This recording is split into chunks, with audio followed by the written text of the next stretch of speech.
Something big just happened in Saudi Arabia. For the first time since the war in Ukraine began, high-ranking officials from the United States and Russia sat down for direct talks. No Zoom calls, no media leaks, just secret high-stakes diplomacy in a neutral setting. And here's the shocking part, Ukraine wasn't even invited. So, what exactly was discussed?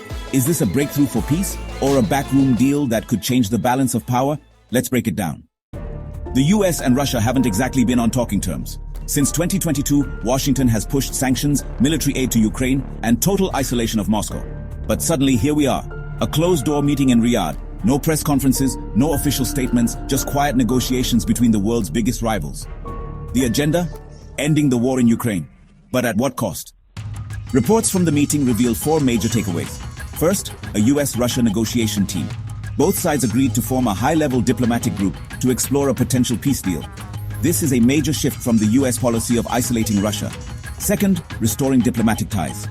The US and Russia are reportedly considering reopening full diplomatic channels, something that hasn't happened since the Cold War tensions flared back up.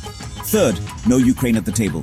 This is the most controversial part. Ukraine was not invited. Ukrainian President Volodymyr Zelensky has already slammed the talks, saying no decisions about Ukraine can be made without Ukraine. But clearly, that's not stopping the US and Russia from talking.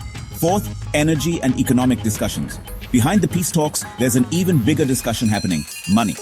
Russia controls vast energy resources, and Western nations need stability in global oil and gas markets. Was this meeting really about Ukraine, or about securing energy deals? Unsurprisingly, Ukraine and its European allies aren't happy. Zelensky's government says any deal made without Ukraine's input is illegitimate.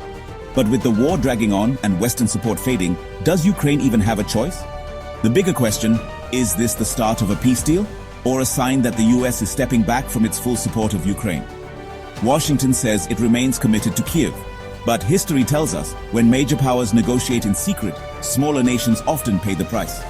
So, is this the beginning of the end for the war in Ukraine, or just another geopolitical power play?